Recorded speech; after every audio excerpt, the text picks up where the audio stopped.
Hey guys, it's Sam Stein. I'm back from vacation, joined by Andrew Egger, who did not take vacation last week, did the week before. We're here to talk about Wes Moore, Donald Trump, the possible deployment of National Guard to Baltimore, and a little bit of like a true social hissy fit, I guess. I'll be honest, I've been kind of checked out. I haven't been really paying attention to the news cycle all that much. So Andrew is going to anchor this one, and I'm just going to chime in with my thoughts when I have them. Andrew, take it away. Yeah, so let me welcome back from vacation, Sam. Let me put this in a little bit of a context here. It's great. It's great to be back. I just want to be clear. I'm so happy to be back. I hated being on vacation, checked out from the horror show that was the national news. Yeah, welcome back. You get to be up to your chin in national news again right away. It was bad, man. I'd see some headlines here and there, and I would just be like, "Oh my god!" And then I just close. I close the tabs. I couldn't deal with it. So this is a little dust up. Obviously, there's been a lot of strife between Donald Trump and a lot of individual Democrats. This one's Wes Moore of Maryland, who is one of the guys who he's been getting in sort of online fisticuffs with recently. Why? It has to do with Baltimore. Explain to me why. Baltimore crime and policing, right? So Donald Trump has launched federal troops into the streets of D.C. He's been talking about wanting to do that in a lot of different Democrat-run cities around the nation. And one that he kind of comes back to over and over again as like an example of just like a true city with crime just really run amok is Baltimore, Maryland. Now, Wes Moore is the governor of Maryland. And a few days ago, he responded to Trump with a letter. He basically said, "Last week, you responded to my concerns about the deployment of National Guard personnel for municipal policing in Washington, D.C. by insulting me personally from the Oval Office. So I wanted to write," says Wes Moore, "in order to clarify the root of my frustration and extend an invitation for you to visit Maryland, where we can discuss strategies for effective public safety policy." Sure. So this is like the thrust of the letter. He's very polite. He's saying, look, you're talking a big game about Baltimore. And in fact, you've like cut a bunch of federal funding for us to deploy city services and things like that. Despite these things, we've been making a lot of strides for crime in Baltimore. Violent crime is down in Baltimore. And I would invite you. Yeah, it's true. And Wes Moore says, "I would invite you, Donald Trump, to come with me on one of my kind of walks through the city of Baltimore so you can kind of see this for yourself." So it's a little bit, it's obviously a brushback, but it's a very different kind of brushback than we'd see from, Gavin Newsom in the last few days, where he's both pushing back strongly on the president's rhetoric, but also remaining kind of like it's not an all-cap tweet that's meant as a mockery. Right. I got you. Okay. Here's Donald Trump today on Truth Social in response. Governor Wes Moore of Maryland has asked in a rather nasty and provocative tone that I, quote, walk the streets of Maryland with him. I assume he is talking about out-of-control, crime-ridden Baltimore. As president, I would much prefer that he clean up this crime disaster before I go there for a walk. Wes Moore's record on crime is a very bad one, unless he fudges his figures on crime like many of the other blue states are doing. This is a new thing for Trump, by the way. He likes to talk about this a lot now. It's come out of D.C. He started talking about this with D.C. first, that the numbers are just fake. So we're just doing this from now on, I guess. If Wes Moore needs help like Gavin Newsom did in L.A., I will send in the troops, which is being done in nearby D.C., and quickly clean up the crime. He goes on and on and on. P.S. Baltimore is ranked the 4th worst city in the nation in crime and murder. Stop talking and get to work, Wes. I'll see you then on the streets. Also, and this is another thing we should talk about here, because this is just a great little P.S. Also, I gave Wes Moore a lot of money to fix his demolished bridge. I will now have to rethink that decision. Question mark, question mark, question mark. Thank you for your attention to this matter. Make America great again, President DJT. So that's the latest broadside from Donald Trump to Wes Moore here. I have so many thoughts on this. One is, first of all, I had my first interaction,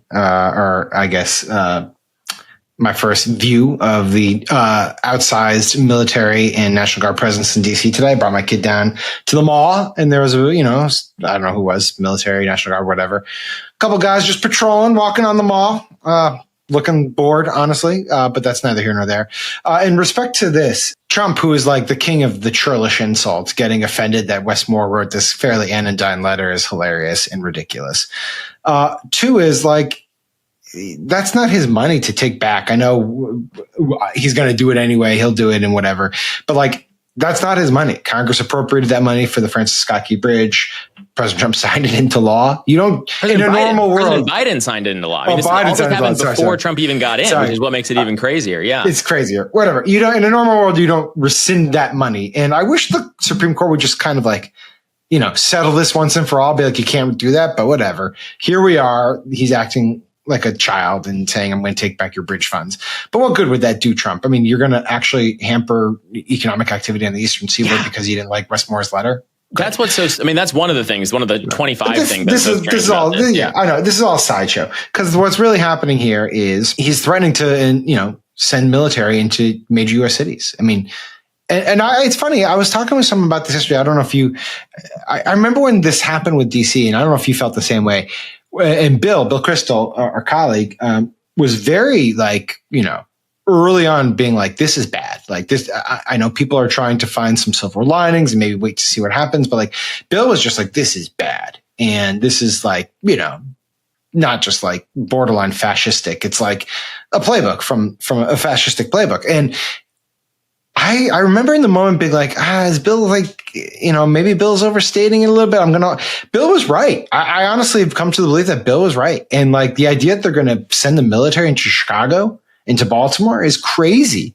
And yet I wouldn't be shocked if he did it next week. I wouldn't be shocked if he did it in a couple of days. And I wouldn't be shocked if he did it because Wes Moore wrote this anodyne letter saying, just walk the streets of Baltimore. It's wild stuff. And for this, and I know I've talked a lot, but whatever. I'll talk because it's been a while. The other thing that kills me about all this stuff is the White House and JD Vance and whoever is like, well, look at the numbers in DC. It's really worked. And I know the pushback has always been, it's only been 10 days. Like that can't be. Well, no shit. It's fucking worked. If you send in like thousands of National Guard troops and DEA agents and FBI officials and I guess in the future, U.S. military personnel, you better hope you get like an actual reduction in crime. Like otherwise they're not doing their job.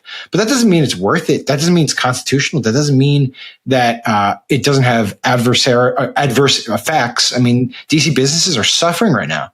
People are pissed. The city has this like really bad aura right now where people are like legitimately scared to walk around. They don't like it. So yeah, of course you're going to get a reduction in crime. Congratulations. Like that's the easiest shit ever to up those resources and get a reduction in crime. Doesn't mean it's good policy. Anyways, Wes Moore went on to say that in his Face the Nation interview, and he made those points. And so I wanted to make them as well. Yeah. And let me just say one thing on that too, which is that every city in America goes through this triangulation, right? I mean, these are municipal police departments that for the most part are charged with, attending to crime in every city in the nation, right? And at the policy level for every single city, there's that triangulation. It's how much do we spend on policing? How sort of like pervasive of a police presence do we want? And how do we triangulate that against things like, people's civil rights and all those sorts of things? And that goes double here because these are not municipal police. None of these people are people who are charged first and foremost with like the well-being of the residents of this city. These are all federal agents who report to the president, who is elected by, all the other states. And so it's like the DC residents barely get a say, like they're right. And DC's sort of unique, right? Like, cause DC it doesn't have its own governor. And they have the home rule. So obviously Trump has some leeway here. He's get 30 days under the law and then Congress has to vote to extend it. He's just going to brush past that because what are laws to him, right? But if he were to send the military into Chicago, which the Washington Post is reporting that he's planning to do, or the plans have been put together to do, I should say. I mean, now we're in like a really bad place. Yeah, that would be the moment if any city but DC where I think I would be totally in agreement with you and Bill, where it's like, no, like we're off the map here, like in terms of just pure power deployments. Because why aren't you in agreement? Why aren't you in agreement about the DC? I mean, this DC stuff, like, what is it that has you a little bit more sort of reserved on it than Bill and myself? Bulwark Takes is sponsored by OneSkin. Product I've been slinging for a while now, so much so that I've had, I think, a couple of friends that have caught strays from me about how they need to be using OneSkin, either for their face and their wrinkles or for their scalp and their thinning hair. I've taken a little heat over that. Sorry for the real talk. And if you don't want me coming after you like that, OneSkin is the way to go. Let me explain. OneSkin's proprietary OS1 peptide is the first ingredient proven to switch off the damaged senescent cells that cause lines, wrinkles, and thin, crepey skin. Not creepy skin, crepey skin. But crepey skin can be creepy, I guess. Free from over 1,500 chemicals and preservatives that can make skin red, irritated, or itchy, their products are certified safe for sensitive skin. Dermatologists tested and approved by independent testing platforms. The cleanser and topical supplements can all be used with other products or treatments and easily fit into your current skincare routine.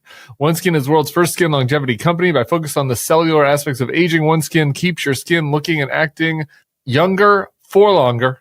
For a limited time, you can try OneSkin with 15% off using code BulwarkTakes at oneskin.co. That's 15% off oneskin.co with code BulwarkTakes. After you purchase, they'll ask you where you heard about them. Please support our show and tell them we sent you. Give your skin the scientifically proven gentle care it deserves with OneSkin. Just because of the unique status that you were gesturing toward of DC as a federal city, that by law he is allowed to do a lot more in terms of surging, in terms of, federalizing the police department, in terms of pushing various troops in. I mean, a lot of this stuff I think is terrible policy, and even like you could make the argument that some of it's illegal, and that's gonna work its way through the courts. But it's not the kind of like total in your face, like just brazen screaming illegality that it would be if he were to deploy, especially non-National Guard troops in any of these other cities. And I think so that's the big question right now for all of this, is how much of this is him talking a big game like he always does without any kind of like sense of what the actual laws are constraining his rhetoric, and to what extent will he actually be willing to trample that down. And you're absolutely right that right now every indication from what they're saying is that they are gearing up to do this as many places as they want to, and they see these fights as politically advantageous. Even they'll go for it for any little thing, like this letter from Wes Moore, and that's a really dangerous place to be. Hey, why do you think he responded to the Wes Moore letter? I mean, it's like there's plenty of provocations there for him to pick up on. Maybe it was just that he saw something on TV. Honestly, it could be that. But like, the letter didn't seem particularly notable. Like, walk the streets with me in Maryland is like the most. It's like the classic political. Walk the streets. In fact, Trump was supposedly going to walk the streets in DC. He chickened out, but he was supposed to do it. What do you think it was about Wes's letter that like got his goat? Yeah, I have been wondering this exact same thing, because it does seem sort of strange. Part of me wonders if there's just something about Trump where he always tries to drag everything down to this level. Like, plainly, Wes Moore, in sending that letter, is trying to do politics on a more elevated plane than Donald Trump is, where things like the actual crime statistics matter, and you can persuade even like a super hostile, super authoritarian president of the United States to like take your point of view into account and look at these facts and these figures that he's trying to hand him and come see for himself, and all, like, to do this sort of like hand in hand sort of thing like that. Like, maybe Wes Moore doesn't think that Trump would ever actually like go along with any of that, but plainly Wes Moore Trump's not going to go along. Of course, but maybe Wes Moore thinks there's like an advantage, at least in like putting that forward publicly. Like, look, Donald Trump, come see for yourself. And Trump is, I mean, like he only has the one speed, right? I mean, either he's buttering up an ally or he's like coming down with thunderbolts on an enemy, right? And I guess like the idea is you try to drag Wes Moore down to this level, and who knows? I mean, like I don't think Trump even like thinks beyond it. He just kind of punches, and then he's like, that's going to work out well for me, because it always works out well for me when I punch. And the bridge stuff. I mean, it's just so ridiculous. It's obviously, so psycho. It's psychotic. I was thinking about it today. I know this is totally unrelated, but it did sort of, it reminded me of like,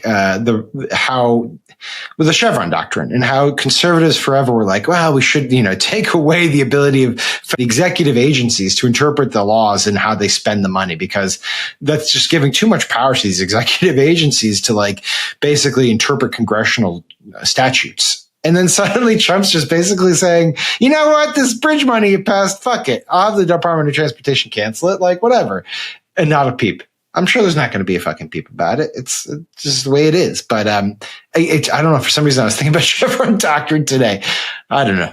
Obviously, vacation was weird for me. All of these people who like just hate bureaucrats, there are some people who have like this actual principled objection where it's like Chevron doctrine was making the executive branch too strong. But I think by and large, I mean, first of all, a lot of people just haven't really heard of or cared all that much about Chevron doctrine. But there's a lot of people who do care about Chevron doctrine on the Republican side, who their specific objection was this gives the agency agencies, the administrators too much power, and they're all Democrats, like, so it was and now, Donald Trump's in there, he's cracking the whip, he's making these agencies do what he wants. And so let him do it, let him ride, let him cook. The most insane thing about all this to me is just like, not just the fact that he's not allowed to pull that money, but it's like, it's not his money, but it's not Wes Moore's bridge. Everybody needs that stupid bridge to work. It's an extremely important bridge. It was horrible when it collapsed. It's pretty bad. Giant commercial, for commerce and just for transportation. And it's the only way to get from point A to point B in that part of the country. And it's just like the idea that he just reaches for any fucking thing that he thinks is like a political pain point, and it just doesn't matter what it's for or what it does or who else it hurts or who else it helps. All he cares about is just wielding these things against the people in his orbit, and that's the whole presidency. That's just how he does everything. So it's really striking. It's crazy. It's crazy. I mean, it's really crazy. FEMA not paying for any disaster relief in blue states because fuck it, they're blue states, and then going after almost not exclusive, but almost exclusively academic institutions in blue states, like the UCLA money, $1 billion in funds for UCLA. It's crazy, but that's where we're at. I gotta say one more thing on this. Sorry, I know it's like you've been gone so long, Sam. I got so many thoughts. I got to get off my. So I be the one with the thoughts? I feel. Yeah. Come on, man, hit me. We can be here for an hour. It's all right. Go ahead. This is the only thing we did a podcast last week about Gavin Newsom and his strategy for hitting Trump on all this stuff. And what was your conclusion? You like it or not? I have not been super taken by the whole Gavin Newsom thing, but the one thing I will say for Gavin Newsom, it's performative. Go listen to the next level. He's just putting a mirror up to them. That's all it is. Yeah, definitely. But I think and there's something to be said for that. But I think that this fight between Trump and Wes Moore shows why a lot of people find it attractive, right? Because you see a guy like Moore who is just trying to be polite, right? And normal and operate on a certain level that Trump is just never going to rise to. So why try? I want to summarize Wes Moore. I guess it's worthwhile to summarize Wes Moore's pushback here. He says, rightfully so, that policing in cities like Baltimore is more nuanced than send in the troops, and that you have a whole host of programs, including upping resources for local law enforcement, that contribute to reductions in crime. And he has the receipts. They've had a 20% reduction in crime in Baltimore since his governorship began. And he told Trump, he's like, look, the stuff you're saying is performative, right? You can send a National Guard, it might help, but it's not sustainable. It costs a lot of money, and it's not constitutional. And those things matter. And then on top of that, he said, look, come and see for yourself. Just walk with me. I do this all the time. Come and see for yourself. You'll see that there is a nuanced approach that is working here, which is totally fine and a completely acceptable type of response that you would get. And Trump just takes a sledgehammer to him anyway. So to your point, you can't reason with the guy, right? That's not in the card. So why not try to needle him? I think there's a lot of people who take that exact train of thought and they're like, yeah, so just beat him up all the time and troll him back and all that sort of thing. I think if you're Wes Moore, the point here is not actually to send this letter because you think that Donald Trump is going to take you up on it. The point is to send the letter to kind of show people that there is, in theory, another way to go about this than the total zero-sum, politics only, power only way that Trump looks at the world. And I find it very compelling, the kind of the sort of Wes Moore approach to this sort of thing. It will be interesting, especially because, both Gavin Newsom and Wes Moore are people who are in theory in the upper echelons when it comes to the 2028 Democratic presidential field.